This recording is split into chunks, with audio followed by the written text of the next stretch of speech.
ಮಾನ್ಯ ಕಲಬುರಗಿ ಜಿಲ್ಲೆಯ ಉಸ್ತುವಾರಿ ಸಚಿವರಿಗೂ ಕೂಡ ವಿನಂತಿ ಮಾಡ್ಕೊಳ್ತಾ ಇದ್ದೀವಿ. ನೀವು ಬಹಳ ಪ್ರಬಲ ಮಂತ್ರಿಗಳಿದ್ದೀರಿ ಇಡೀ ಕರ್ನಾಟಕದಲ್ಲಿ. ಆದರೆ ಯಾಕೋ ನಮ್ಮ ಅಫಜಲ್ಪುರ ತಾಲೂಕಿನ ಇಡೀ ಕಲಬುರಗಿ ಜಿಲ್ಲೆಯ ಕಬ್ಬಿನ ವಿಷಯದ ಕುರಿತು ಎಲ್ಲಿ ಧ್ವನಿ ಎತ್ತುತ್ತಾ ಇಲ್ಲ. ಅದು ನಮಗೆ ನೋವಿದೆ. ಅದರ ಕುರಿತು ತಾವು ಮಧ್ಯಪ್ರವೇಶ ಮಾಡಿ ಈ ಕಬ್ಬಿನ ಸಮಸ್ಯೆಯನ್ನ ಬಗೆಹರಿಸ್ರಿ ಅಂತ ನಾವು ವಿನಂತಿ ಮಾಡ್ಕೊಳ್ತಾ ಇದ್ದೇವೆ ಈ ಒಂದು ಮನವಿ ಪತ್ರದ ಮುಖಾಂತರ. ಇದು ಇವತ್ತು ರೇಣುಕಾ ಸಕ್ಕರೆ ಕಾರ್ಖಾನೆ ಇವತ್ತು ಇಳುವರಿಯಲ್ಲಿ ಮೋಸ ಆಗಿದೆ. ನಾವು ಪ್ರತಿ ಸಲ ಹೋರಾಟದಲ್ಲಿ ಹೇಳ್ತಾ ಇದ್ದೇವೆ.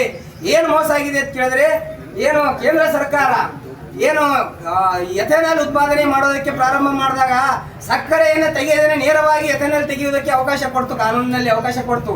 ಅಂತ ಸಂದರ್ಭದಲ್ಲಿ ಸಕ್ಕರೆ ತೆಗೆದೇನೆ ನೇರವಾಗಿ ಎಥೆನಾಲ್ ತೆಗೆದು ಇವತ್ತು ಇಳುವರಿಯಲ್ಲಿ ಮೋಸ ಆಗಿದೆ. ನಮಗೆ ಪ್ರತಿ ಸಲ ಜಿಲ್ಲಾಡಳಿತದ ಒಂದು ಮೀಟಿಂಗ್ನಲ್ಲಿ ಕೂಡ ನಾವು ವಾದ ಮಾಡಿದ್ದೇವೆ. ಹಾಗಾಗಿ ನಾವು ಕೇಳ್ತಾ ಇರೋದು ರಿಕವರಿಯನ್ನು ನಾವು ಒಪ್ತಾ ಇಲ್ಲ.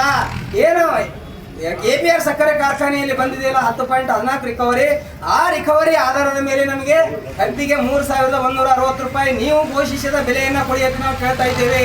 ಹಾಗಾಗಿ ಇವತ್ತು ಕಾರ್ಖಾನೆಯನ್ನು ಪ್ರಾರಂಭ ಮಾಡದೆ ರೈತರಿಗೆ ವಂಚಿಸುವಂಥ ಕೆಲಸ ಇವತ್ತು ಕಾರ್ಖಾನೆ ಮಾಲೀಕರು ಮಾಡ್ತಾ ಇದ್ದಾರೆ ಮತ್ತು ಜಿಲ್ಲಾಡಳಿತ ಕೂಡ ಅದಕ್ಕೆ ಯಾಕೆ ಹಿಂದಾಗ್ತಾ ಇದೆ ಅನ್ನೋದು ನಮಗೆ ಗೊತ್ತಾಗ್ತಾ ಇಲ್ಲ.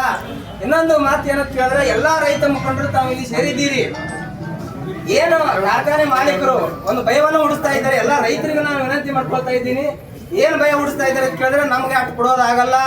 ನಾವು ಕಾರ್ಖಾನೆಯನ್ನ ಅಷ್ಟು ಕೊಟ್ಟರೆ ನಮ್ಮ ಕಾರ್ಖಾನೆಯನ್ನ ಲಾಸ್ ಆಗ್ತದೆ, ನಾವು ಮುಚ್ಚಬೇಕಾಗ್ತದೆ, ನಾವು ಕಾರ್ಖಾನೆಯನ್ನು ಬಂದ್ ಮಾಡ್ತೀವಿ ಅನ್ನುವಂತ ಒಂದು ಭಯವನ್ನ ಹುಟ್ಟಿಸ್ತಾ ಇದ್ದಾರೆ.